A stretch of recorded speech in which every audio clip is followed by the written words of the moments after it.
the point you make about social media and the human psyche, you could make exactly the same point about pharmaceuticals and physiology, that we know very little about the way the body actually works. Yeah, I could sure make that case all right.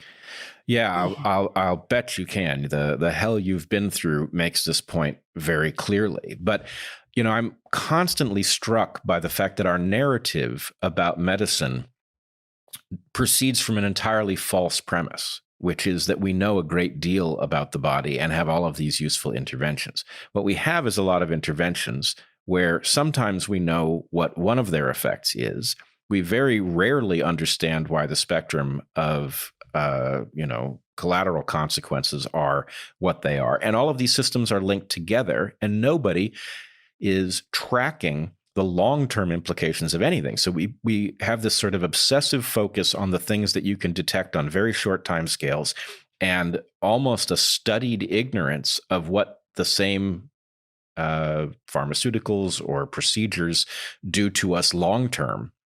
Right. And we then, I suspect if you did the statistics properly, I suspect that medicine, independent of public health, kills more people than it saves. I suspect if you factor in phenomena like the development of superbugs in hospitals, for example, that overall the net consequence of hospitals is negative. Now that's just a guess, but it could easily be wrong, but it also could not be wrong. And that is a good example, or that's where my thinking about what we don't know has taken me with regards to the critique of what we do. The fact that it's even plausible is a stunning Well, fact. Medical error is the third leading cause of death. Yep. And that doesn't take into account the generation of superbugs, for example. The generation of superbugs, or, if you're thinking broadly about it, I